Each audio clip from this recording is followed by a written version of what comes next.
Hello friends, नमस्कार सभी को।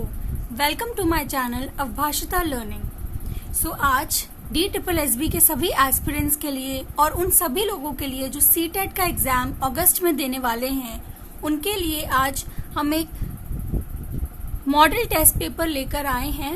And this test paper is based on the latest pattern on the questions that are being asked in the current competitive exams. So do watch this video till the end and do not forget to subscribe the channel for more such videos. So आज हम start करते हैं इस paper को. The first question is, what is the word in italics? So these questions are based on parts of speech. जो भी word italic में लिखा हुआ है, आपको उसका part of speech identify करना है. So he bores me stiff. As you can see, the word stiff is to be identified here. So this word is an adverb, a noun, adjective or a verb. The correct answer is adjective. ये जो stiff word है यहाँ पर, ये adjective क्यों है? This is an adjective because this is defining the word me. ये मी की एक कैरेक्टरिस्टिक बता रहा है. That is why this is an adjective. Let's see the second question.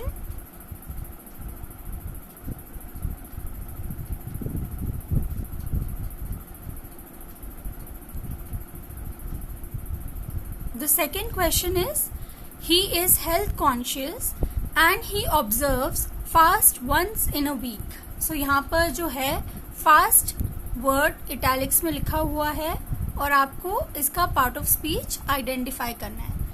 So the correct answer here is noun. यहाँ पे fast word जो है नाउन की तरह यूज किया गया है. Remember, fast is also a verb, but here it is not a verb, it is a noun. ऐसा क्यों है? Look at this part of the sentence, he observes fast.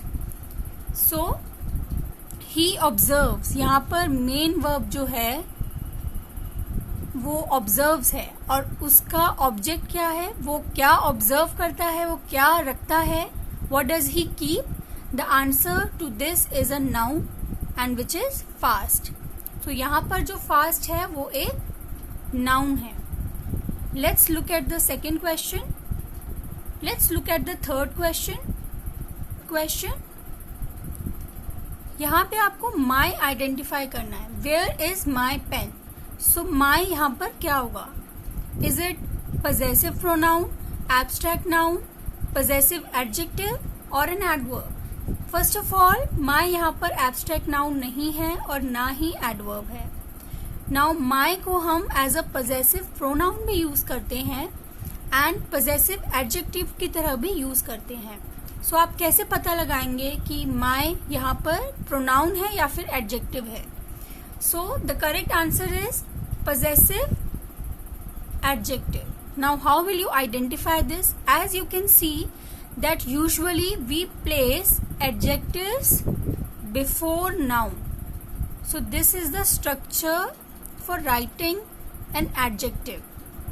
और यहाँ पर नाउन पेन है और पेन को क्वालिफाई कर रहा है my. So therefore my is a possessive adjective and not a possessive pronoun here. Let's look at the fourth question. So let's look at the fourth question. I like this book. यहाँ पर आपको this को identify करना है. So this again, this एक demonstrative adjective भी होता है और दिस एक डेमोन्स्ट्रेटिव प्रोनाउन भी होता है. We will use the trick that we had used in the previous question. क्योंकि दिस यहाँ पर एक नाउन से पहले लिखा हुआ है. This is qualifying the noun book here, so it is a demonstrative adjective and C option is the correct answer. Let's look at the next question. Who is your favorite athlete? तो यहाँ पर आपको who को identify करना है. So the options are A, interrogative adjective, B interrogative pronoun, C demonstrative, and D adjective. So this is definitely not a demonstrative and not an adjective. तो यहाँ पर हम देखेंगे कि interrogative adjective है यहाँ पर who या फिर interrogative pronoun. So the correct answer is B option, interrogative pronoun. How will you find out कि यहाँ पर who जो है वो interrogative pronoun की तरह यूज हुआ है या फिर एक interrogative adjective की तरह? Now I will tell you how you can identify this. The answer to this question. Try to answer the question. Who is your favorite athlete?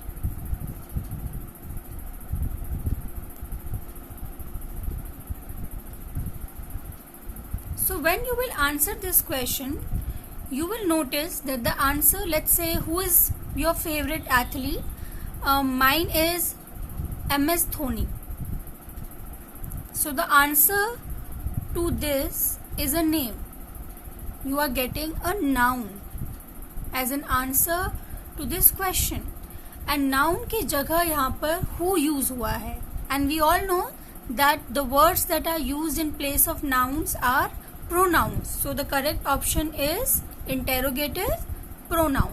Let's look at the next question. Identify the underlined word and tick the correct answer. So यहाँ पे आपको जो word underline किया गया है उसके लिए सही आंसर बताना है कि वो इनमें से क्या है. So let's read. You are the man who took my pen yesterday. यहाँ पर who को underline किया गया है. So what is the correct answer here? Who is definitely not a relative clause here. Clause में आप पूरा part लोगे. You will get a finite verb and you will get a subject. Who सिर्फ यहाँ पे सब्जेक्ट हमको मिल रहा है बट वर्ब जो है वो मिसिंग है. देयरफॉर ये रिलेटिव क्लॉज नहीं है. Now the correct answer is relative pronoun. The correct answer is option number C. यहाँ पे हु जो है एक रिलेटिव प्रोनाउन है. Now what are relative pronouns? Relative pronouns are used to connect two clauses. Who एक relative pronoun है जो कि यहाँ पर दो क्लॉजेस को ज्वाइन कर रहा है. You are the man and took my pen yesterday को. नाउ आप कैसे पता लगाओगे कि ये रिलेटिव प्रोनाउन है या नहीं? Always remember that who as a relative pronoun and all the other relative pronouns always have an antecedent. हर रिलेटिव प्रोनाउन का एक एंटीसीडेंट होता है. And what is an antecedent?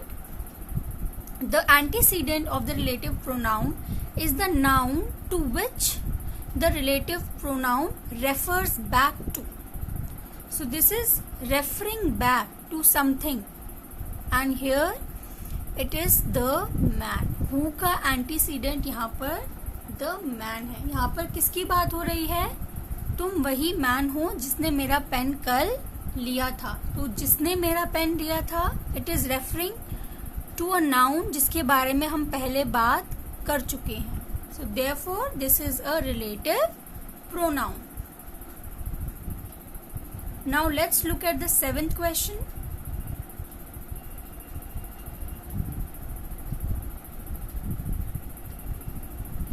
The revelations made by you are quite shocking. So यहाँ पर आपको quite को identify करना है. Now a lot of people are going to mark quite as an adjective, but this is the wrong option. यहाँ पर quite एक adjective की तरह नहीं बल्कि एक adverb की तरह use किया गया है. The correct answer is option number C. The revelations made by you are quite shocking. अब ये एक एडवर्ब क्यों है? हमें पता है कि एडवर्ब्स वो वर्ड्स होते हैं जो वर्ब, एडजेक्टिव या फिर पूरे सेंटेंस को मॉडिफाई करें. Right? So here quite is adding to the meaning of shocking and we know that shocking here is an adjective. जो वर्ड एडजेक्टिव से पहले आकर उसे भी मॉडिफाई करे, उसको क्वालिफाई करे, that word is called an adverb. Let's look at the next question. The next question is question number 8. Premchand has written several unforgettable novels. So यहाँ पर इन्होंने एक वर्ड को नहीं, सेवरल ग्रुप ऑफ वर्ड्स को अंडरलाइन किया है. लेट्स सी ये क्या होगा. Is this an object, a subject, a noun phrase or an adjective phrase? So let's look at all the options one by one. ये object क्यों नहीं है? This is not the correct answer. Object हम किसे कहते हैं? The object to a verb, right? And here the verb is written. Now Premchand has written what? जब हम verb के आगे what लगाएं and we get the answer in one word. For example, Premchand has written, let's say, novels, only novels. अगर यहाँ पे सिर्फ एक वर्ड होता तो हम उसे ऑब्जेक्ट कह सकते थे, but in the options we have noun phrase also, and the correct answer is option number C, noun phrase. When you have a group of words, then it is a phrase. और यहाँ पर ये noun phrase क्यों है? क्योंकि यहाँ पर several unforgettable novels, आपको ये आंसर तब मिलता है जब आप written verb के आगे what लगाते हो, right? So यहाँ पर several unforgettable novels, ये आपको एक object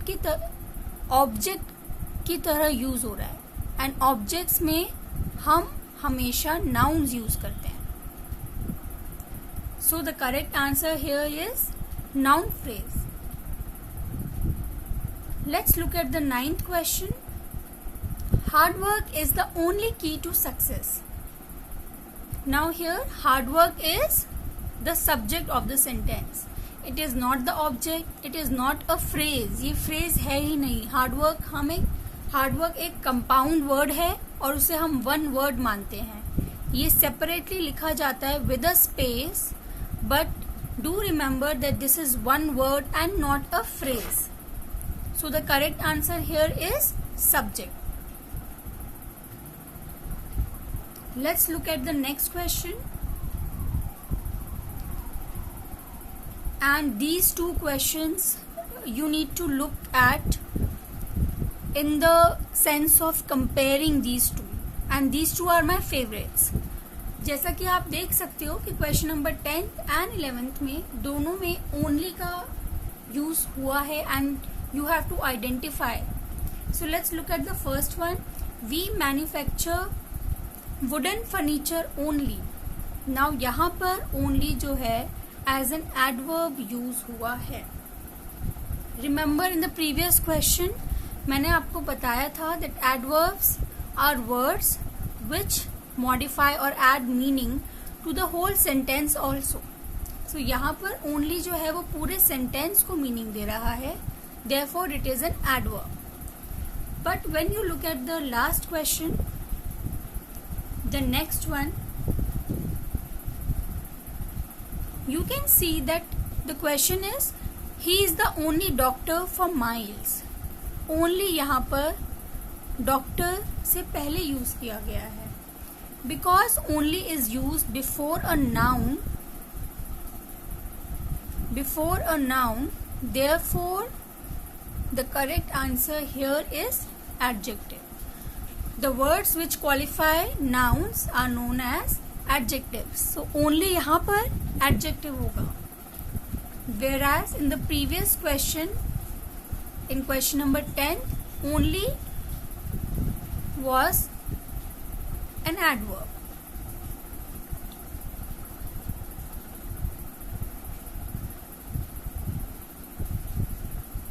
So this is all for today. आज हमने 11 क्वेश्चंस जो हैं वो किए, जो कि DSSP exam point of view से या किसी भी teaching exam point of view से बहुत ज़्यादा इम्पॉर्टेंट है, जिनमें इंग्लिश लैंग्वेज एबिलिटी का पेपर पूछा जाता है. एंड ऑल्सो जो CTET का एग्जाम जो कि नेक्स्ट मंथ होने वाला है, उसके लैंग्वेज सेक्शन के लिए भी ये बहुत ज़्यादा इम्पॉर्टेंट है। बेशक आप पेपर 1 देने जा रहे हो या फिर आप पेपर 2 देने जा रहे हो, दोनों में लैंग्वेज 1 या लैंग्वेज 2 में अगर आपके पास इंग्लिश है, which is a compulsory paper, so you should definitely practice these questions. You should definitely practice these questions, and if you want more such practice papers and tutorials on the latest concepts, so do not forget to subscribe to my channel of Bhashita Learning. Thank you.